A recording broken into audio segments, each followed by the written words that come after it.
In this next video, I'm going to show you how to use the sequence wizard to create a button so that you can create a look for recall later. We're going to start by just right-clicking here on the playback mode and selecting Create New Button. This dialog shows up, and we're basically going to create a sequence button. It's the default selection. The wizard pops up and gives us a little introduction, lets us know that we're going to be creating a look here. Select Next. It asks me to select a fixture group for the fixture you would like to create a sequence for. So the Groups tab automatically shows up here. I'm going to select all my Axis 250 group.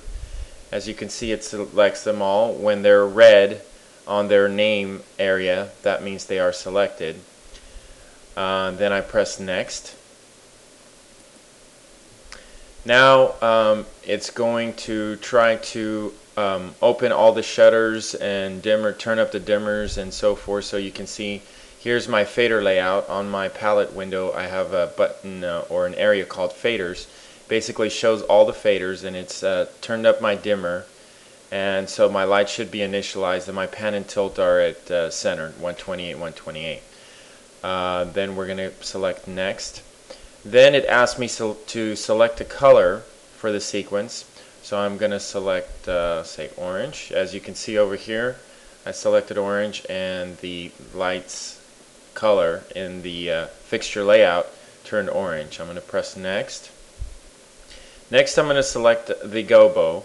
If I go over here, I'll select stars. Once again, if you go over here, you see that the stars are now being displayed in the fixture layout window. Select Next. At this time, it asks you to check the speed at which you want the sequence to move. The next step will be the shape, so we just want to determine how quickly the shape is going to move. This step also gets repeated at the end if you would like to change it as you're previewing it. And also, now you have the faders popped up here. Again, on the Palettes tab, you have your faders, so you can change anything else. So if I wanted to move my focus channel, I can just use my mouse wheel, click on the fader, and then you can use the mouse wheel to change the value. You can also just have a direct value entered, so if I know what my value is going to be, I just press it and enter it, and then it sets my value. The other thing you can do here is you can select on the actual bottom of the channel, and if I want the gobo to rotate forward, click forward rotate. Now that channel is in forward rotate mode. We're going to press Next,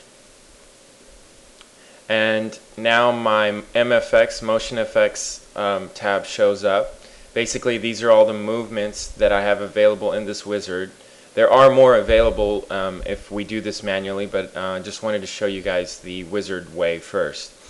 So if we click on this figure 8, the lights will start moving in the figure 8 with a 2-step delay behind each one. So that's basically the phase delay between each fixture.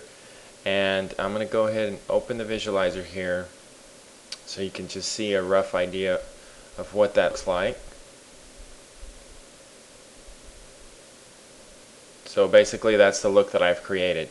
And now I can change the speed of it. If I wanted to increase the speed a little bit, I just move this here and the speed has increased. So now that I'm done with that, I can press Save, and the Save Sequence button option pops up. The crossfade in and out basically allows you to fade in and out the look, and you can tell it how many seconds. You can tell it just to save pan and tilt only or color and gobo only. And it's going to use the sequence fade time. It's going to use the fade settings, meaning that it's going to fade from step to step. And it's going to use auto start, meaning as soon as you press the button, it's going to start playing. So now I'm going to name the button. We'll call this Test Button 1, and I'm going to save it. So what happens here, I'm going to close the visualizer here. What happens here is now any of the new buttons I create are here in the bottom right hand corner. I just move it to anywhere in the screen that I'd like to place it. And basically now every time I press this button I get that look that I created.